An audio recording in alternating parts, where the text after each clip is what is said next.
말씀은 시편 134편입니다.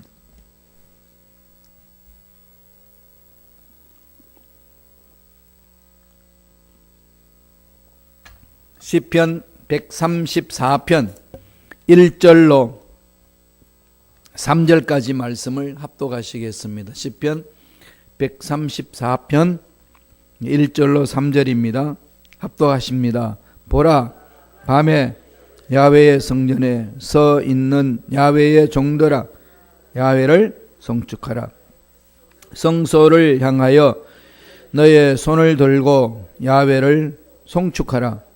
천지를 지으신 야훼께서 시온에서 내게 복을 주실지어다. 아멘. 이 말씀으로 야훼를 송축하라 라는 제목으로 오늘 말씀을 나누겠습니다. 시편 134편은 어떤 상황에서 언제 지어졌는지는 찾아볼 수 없습니다. 하지만 세 절밖에 안 되는데 야훼를 송축하라 이 말은 두 번이나 강조하고 있습니다. 반복되고 있습니다. 우리 시편 134편의 제일 윗절에 보면은, 윗부분에 보면 가로 속에 글자가 있죠. 성전에 올라가는 노래. 성전을 향하여서 하나님의 은혜 안에서 성전이 건축되고 난 이후에 하나님 만나러 가면서 부르는 노래입니다. 다윗 이후에 일어났던 그 하나님을 찬양하는 그 시편이라는 겁니다. 성전 올라가면서 찬양하는 찬양시인데 내용은 크게 두 가지로 나눠져 있습니다. 하나님을 믿는 사람들에게 하나님을 찬양하자, 이 내용이고, 또 다른 한 부분은 찬양의 대가로 하나님께서 누리게 하실 복이 있다. 하나님의 위대하심을 찬양하라라고 강조하고, 또 하나는 그렇게 찬양하는 자에게는 하나님이 예배해 놓으시고 또 주시는 복이 있으니까 그 복을 바라봐라, 받아라, 이런 것을 강조하는 내용입니다. 이 두 가지 강조하는 내용 속에 우리에게 주는 교훈은 세 가지로 살펴볼 수 있습니다.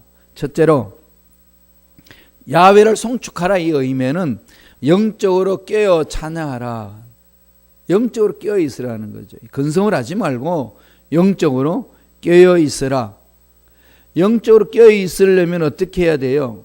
하나님께 집중해야 합니다.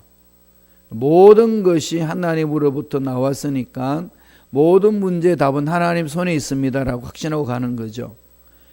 건강에 힘이 어려움이 있고 삶에 어려움이 있고 마음이 답답하고 물질이 어려움이 있으면 근심 걱정이 오는 게 당연하죠. 그래도 나는 참 좋다 이렇게 막 웃으면서 사는 사람은 좀 뭔가 살펴봐야 되지 않나요? 쉽지 않습니다. 그렇게 산다는 게.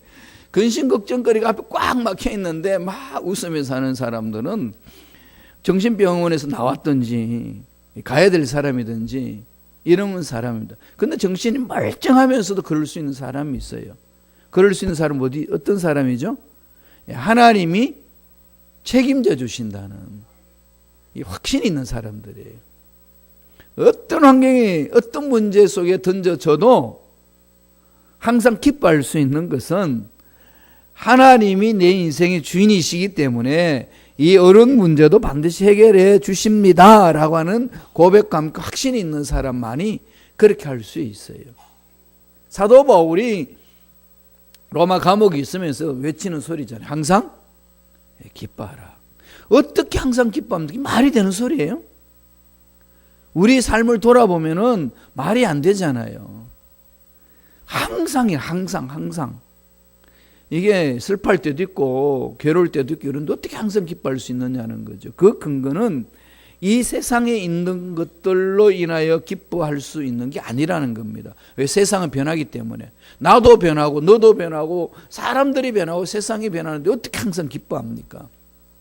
하다가 보면 기쁘다가도 슬플 때 있는데, 그런데도 불구하고 성경은 1.1억도 변함이 없는 아버지의 약속의 말씀 속에 항상이라고 강조합니다.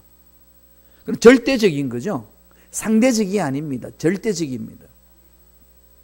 상대적인 관계에서 상관없어요. 어떤 문제가 있든지 관계없습니다. 절대적인 것, 그렇게 갈 수 있는 것은 절대적인 하나님이 내 인생의 주인이 될 때만이 가능한 거죠. 그건 흔들림이 없는 거예요. 절대 믿음, 이걸 가지고 절대 믿음이라고 그래요. 하나님을 향한 절대 믿음 있는 자만이 항상 기뻐하는 거죠. 그래야 영적으로 껴 있을 수 있습니다. 영적으로 껴서 기도하라는 거죠. 환경 보지 말라는 겁니다. 하나님께 눈을 집중하라는 거죠. 우리 1절을 보지요. 134편 1절입니다. 다 같이 한 목소리로 천천히 읽습니다. 보라, 밤에 야훼의 성전에 서 있는 야훼의 모든 종들아, 야훼를 송축하라. 여기에서 밤이라고 그랬습니다. 밤에. 성경에 밤이라는 단어가 나오면 그냥 넘기지 마세요. 밤, 또 바다, 뭐 이렇게 많이 표현을 하잖아요. 인생에 굴곡이 있고 인생에 어려움이 있고 인생에 문제 있는 상황, 고통 중에 있는 상황, 절망 중에 있는 상황, 이런 상황에 있는 것들을 밤중에라고 표현을 많이 합니다. 예수님이 제자들에게 오병이어의 기적을 체험하게 한 후 산으로 기도하러 가시면서 제자들을 갈릴리 호숫가를 건너라고 그랬습니다. 건너가라. 주님이 명령하셨어요. 그래서 주님의 명령을 따라서 바다를 건너갔는데 가는 도중에 풍랑을 만납니다. 그런데 그 풍랑이 심상치가 않습니다. 바다에서 잔뼈를 굵었던, 어릴 때부터 어부 생활을 했던 그 어부의 제자들이, 주님의 제자들, 어부 생활했던 베드로를 중심으로 해서 이런 제자들이 이 풍랑을 헤쳐나가지를 못합니다. 그냥 그 자리에서 맴맴 돕니다. 뱅뱅 도는 거지요. 이해할 수 없습니다. 그런데 거기 말씀을 보면은 밤사경에 그럽니다. 밤사경, 이게 중요하잖아요. 밤사경에, 이 말은 가장 깜깜한, 밤을 1경, 2경, 3경, 4경으로 나누었어요. 4경은 새벽 3시부터 새벽 6시까지 가장 어두울 때, 동이 터올 그쯤을 말합니다. 그러니까 밤사경에 주님이 물리를 걸어오셨어요. 이 말은 주님이 우리를 찾아주실 때의 상황을 설명하는 거죠. 밤사경이라는 것은 영적으로 표현하자면 인생이 할 수 있는 일이 하나도 없을 때, 인간들이 가지고 있는 방법, 지혜로 문제를 풀려고 아무리 몸부림쳐도 답이 없을 때, 이런 걸 밤사경이라고 그럽니다. 자연적인 사경은 1경, 2경, 3경, 4경 그런 순서가 있지만 밤사경은 순서가 없습니다. 그냥 찾아옵니다. 그러나 속수무책이 될 때, 아무것도 할 수 없다라고 절망을 느낄 때 하나님은 하나님의 자녀들을 버리지 않고 찾아주신다. 이 메시지잖아요. 그래서 오늘 밤에 이것은 이 두 가지 차원이 있는 거죠. 밤에 보면은 야훼의 성전에 있는 야훼의 모든 종들의 야훼를 송축하라. 밤에 야훼 성전에 있는 자들이 누굴까요? 성전을 지키는 자들이죠. 성전을 지키는 자들이 누군가요? 레위 지파들, 거기 제사장들이죠. 레위 지파에 속한 제사장들 그룹이 그 밤새 성전을 지킵니다. 그리고 어려운 상황에 있는 사람들이 와서 매달려서 하나님을 찬양하며 성전을 찾아오는 사람들, 이런 걸 다 통합을 해서 밤에 그럽니다. 실질적으로 제사장들은 밤에 제단에 불도 새로 갈고 등잔에 기름도 채우고 불을 꺼뜨리면 안 되니까, 그다음 외부의 침입과 약탈로부터 성전을 지켜야 됩니다. 예배를 주관하는 모든 제사장들뿐만 아니라 함께 예배 드리는 모든 사람들, 그렇게 이야기를 합니다. 낮에도 예배 드릴 뿐만 아니라 밤에도 예배 드린다. 어렵고 힘들 때에 예배를 드리는 자들, 전체적으로 표현하는 거죠. 이런 자들이 어떻게 하라는 거죠? 하나님께 집중하라. 문제가 아니다. 그걸 분별하라는 거죠. 저와 여러분들이 신앙생활 아무리 열심히 해도요, 늘 문제는 우리 앞을 가로막습니다. 생각지도 않는 문제들이 내 앞을 가로막아요. 그러면은 많은 사람들이 의심을 합니다. 살아계신 하나님이 계신다면은 이렇게 열심히 기도하고 신앙생활을 하는 나에게 왜 이런 일이 있습니까? 라고 이제 질문도 던지고 정말로 계시는 건가? 라고 하는 의심 같은 생각을 갖곤 합니다. 이럴 때 영적으로 분별하셔야 돼요. 문제는 문제가 아니다는 거죠. 뭘 말할까요? 누구나 문제를 겪는다. 그럴 때일수록 하나님의 자녀들은 영안을 활짝 열어서 하나님이 지켜보고 계신다는 사실을 깨닫고 하나님께 온 마음을 다하여 찬양하라. 이것을 말씀해 주고 있습니다. 그러니까 우리들은 오늘날 신앙생활하면서 어떻게 해야 될까요? 하나님께 집중하는 거죠. 하나님께 집중해야 영적으로 끼어 있을 수 있잖아요. 그럼 하나님께 집중하는 방법이 뭘까요? 하나님이 하신 말씀을 마음판에 새기는 겁니다. 하나님이 하시는 말씀을 늘 마음판에 새기고 이 말씀대로 실천하는 거예요. 실천할 때 찾아오는 어려움 많습니다. 얼마나 어려운지 몰라요. 그러나 끝까지 참아보는 거죠. 끝까지 믿고 실천하는 거죠. 그러면 하나님이 책임져 주시는 은혜를 맛볼 수 있다는 겁니다.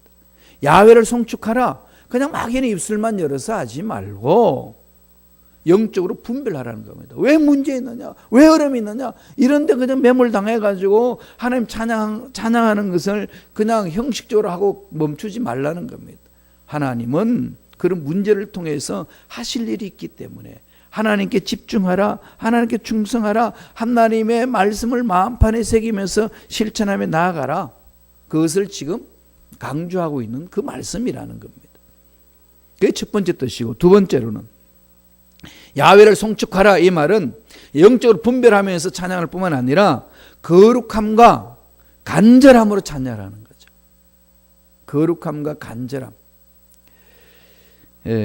이 말씀을 2절에 있습니다. 한번 읽어보죠. 다 같이 한 목소리 천천히 읽겠습니다. 성소를 향하여 너희 손을 들고 야훼를 송축하라. 여기에서 지금 말씀을 잘 우리가 이해를 해야 돼요. 성소를 향하여 너희 손을 들고 그랬습니다.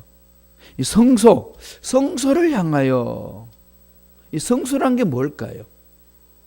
거룩한 장소, 그냥 성전 이렇게 볼 수 있잖아요. 그래서 저도 뭔가 싶어서 한번 봤더니 이 히브리 말로 코데시라고 써 있어요.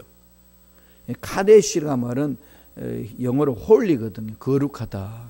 거룩하다. 헬라 말로는 하기오스, 거룩하다. 영어로는 뭐죠?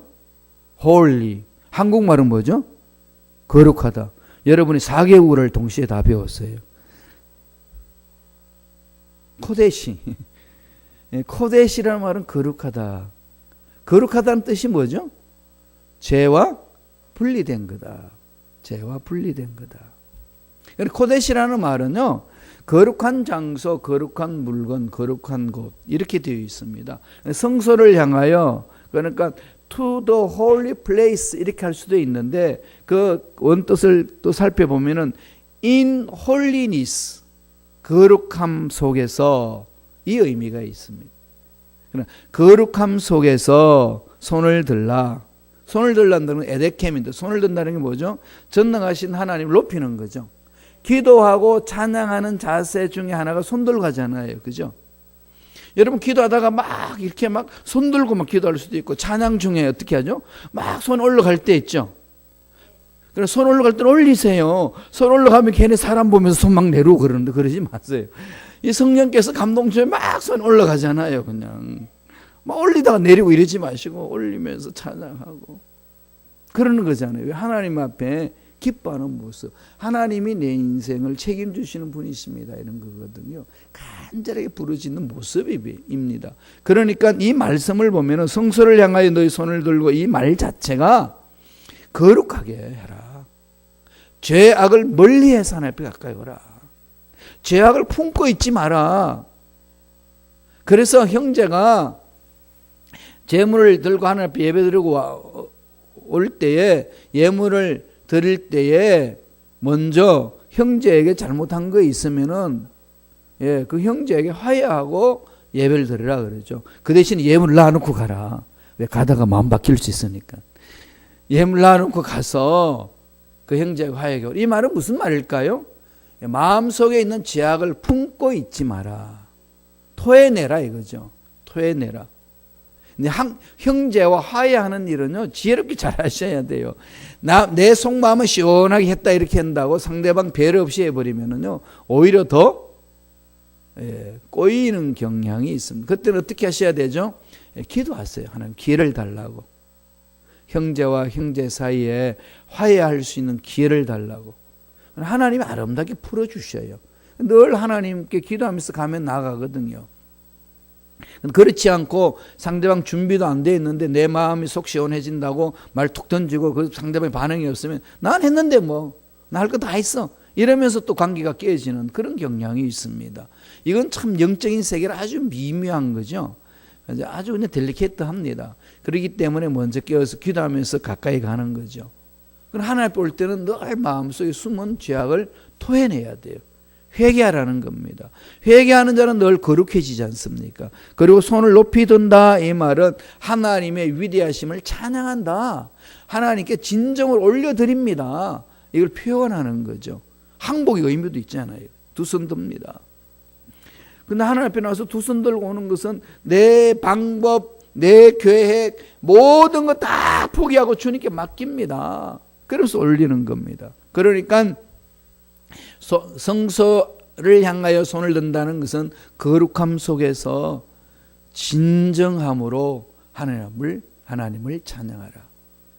그건 우리가 사람들 간에 대화할 때도 보면 근성으로 하는 건지 진정으로 이렇게 대하는지 알잖아요. 근성으로 대하는 사람은 계속 대화가 되나요? 안 되지 않습니까? 어렵습니다. 그죠? 그러니까 윗사람이 근성으로 막 말을 할 때 그 앞에서 나갈 수가 없으니까 어떻게 하죠? 가만히 있긴 하지만 마음은 딴 데 가 있잖아요. 그런 경우 많이 있지 않나요? 저도 대학생 때 그런 경우 많이 했습니다. 그와 마찬가지로 하나님 앞에 오는 우리들이 그냥 형식적으로 다음에 근성으로 이렇게 하면은 하나님과의 교제가 안 되는 거죠. 그러니까 야훼를 송축하라. 거룩하게 죄악을 멀리하고 정말로 진정성을 가지고 나아가라. 그렇게 말씀을 하고 있습니다. 시편 63편 4절 한번 보죠. 우리가 봤습니다마는 그 말씀 속에서도 이렇게 얘기합니다. 다 같이 읽어볼까요? 이러므로 내 평생에 주를 송축하며 그의 이름으로 주의 이름으로 인하여 내 손을 들리라. 주의 이름으로 내 손을 들리라는 말은 주님 안에서 이 문제는 해결되는 역사가 일어납니다. 주님의 권세로 이 문제는 해결됩니다. 높이는 거죠. 그래서 기도할 때도 예수 이름으로 기도합니다. 그 말은 예수님의 능력에 근거하여 예수님의 성품에 근거하여 기도합니다.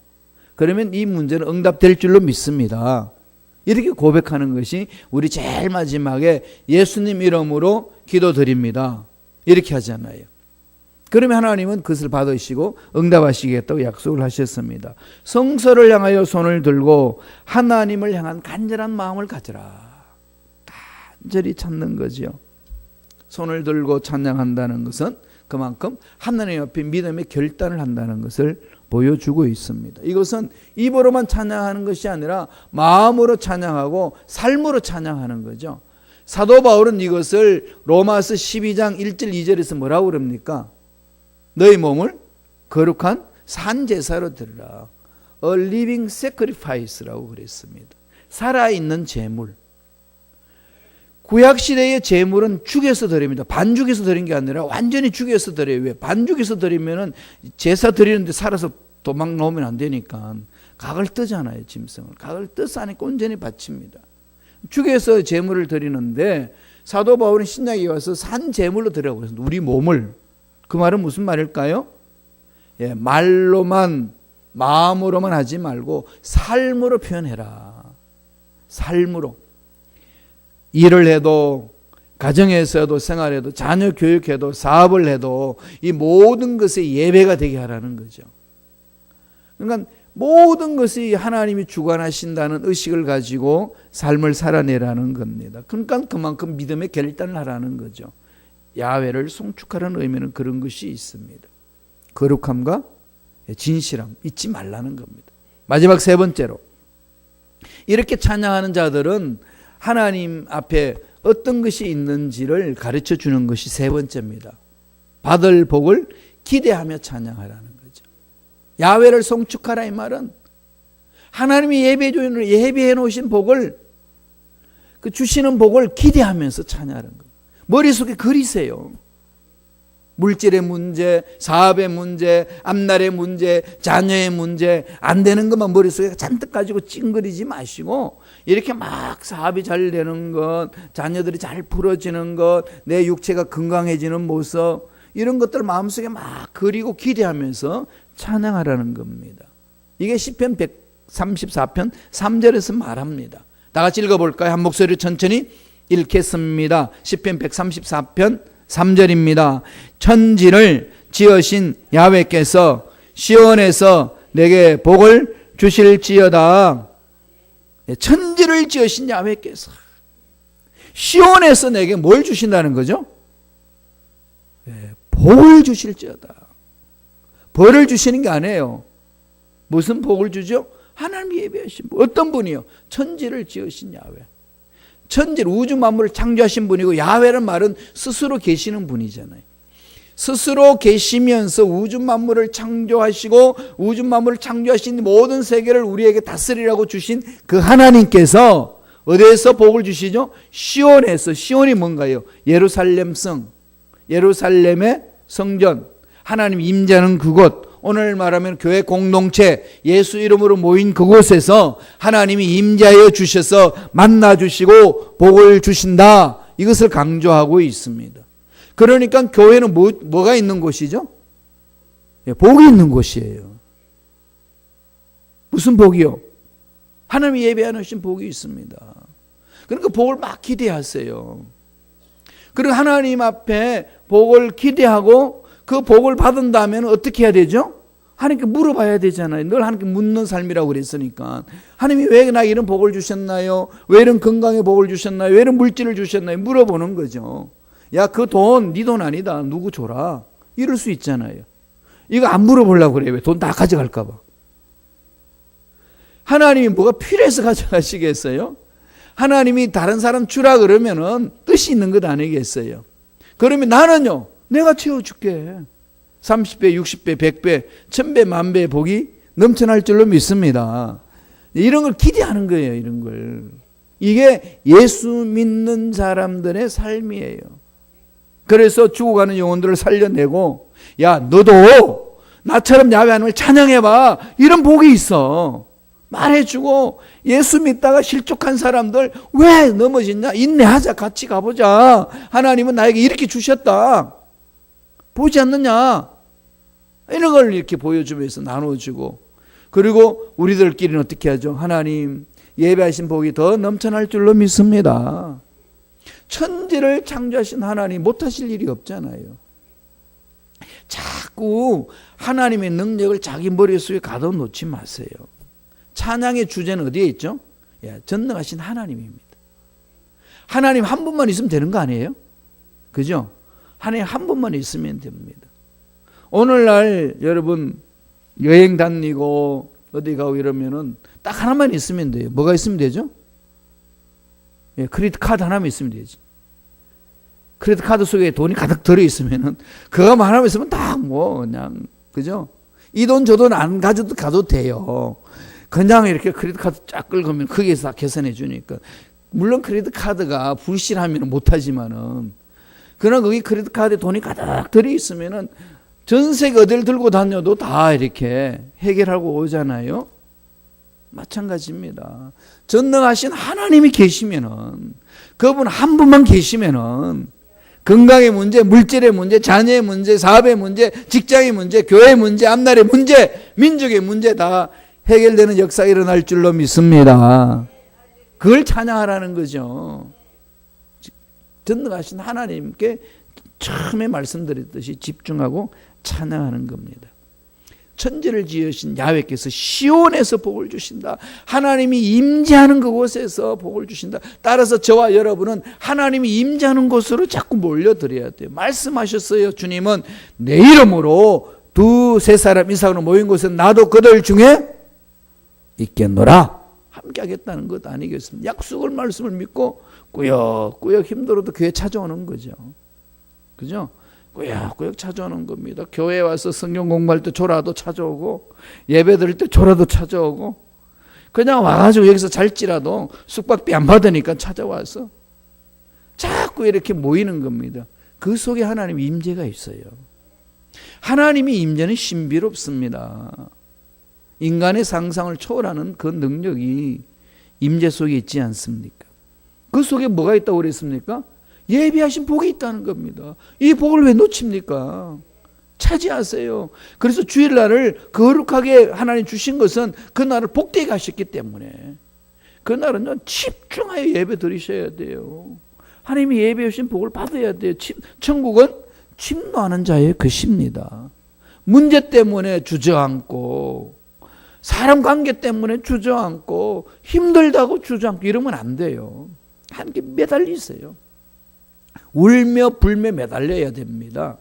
그 속에 하나님이 예비하신 복이 있다고 성서는 가르쳐 줍니다. 오늘 말씀을 한 번 더 볼까요? 우리가 지난번에 봤던 말씀입니다. 시편 132편 13절 14절이에요. 다 같이 읽습니다. 야훼께서 시온을 택하시고 자기 거처를 삼고자 하여 이러시기를 이는 나의 영원히 쉴 곳이라 내가 여기 거할 것은 이를 원하였음이로다. 네, 예수님 이름으로 고백하는 그 자리에 늘 함께 하십니다. 오늘날 말하면은 늘 거기 있는 곳에 자꾸 모여서 하나님이 예배하신 그 복을 듬뿍 체험하며 누리고 나누고 하나님 일을 감당하는 저와 여러분이 되어야 될 줄로 믿습니다. 기도하겠습니다. 하나님 아버지 감사와 찬양을 드립니다. 오늘도 우리에게 말씀으로 찾아주시고 말씀 안에서 우리 마음에 믿음이 생기고 오직 주만 바라봐야 되겠다고 하는 결심을 갖게 해주신 은혜에 감사와 찬양을 드립니다. 말씀대로 순종하며 살겠다고 결심해보지만 연약한지라 이 험악한 세상에 넘어지고 자빠지고 미혹에 받아 하나님이 원하지 않는 그런 일을 행할 때 많이 있습니다. 주여 통해 자복합니다. 주여 씻어 주시옵소서. 주여 정결케 하여 주옵소서. 나사렛 예수 이름으로 매노니 우리를 넘어지게 만드는 마귀들은 떠나갈지어다. 말씀을 붙들지 못하도록 괴롭히는 마귀는 사라질지어다. 세상살이 너무 분주하게 만들어서 하늘께 매달릴 수 있는 시간마저도 잊어버리게 하는 악한 마귀는 사라질지어다. 성령이여 강하게 우리를 사로잡아 주시고 어떤 문제에서도 흔들리지 않는 담대한 믿음을 가질 수 있도록 축복하여 주옵소서. 머리부터 발까지 모든 병을 떠나갈지어다. 깨끗하게 남을 입을지어다. 이 세상을 힘있게 살아갈 수 있도록 하나님 물질의 축복도 건강의 축복도 더하여 주시옵소서. 은혜 감사 예물 드립니다. 예물 드린 손길 기억하여 주시고 날마다 하나님 한 분으로 만족하는 삶이 되게 축복하여 주옵소서. 예물 드린 손길 일일이 기억하여 주시고 소원 이루어 주시고 절대적으로 하나님 주님 오실 때까지 물질적으로 어름당하지 않도록 축복하여 주옵소서. 감사하고 예수님 이름으로 축복하며 기도드리옵나이다. 아멘.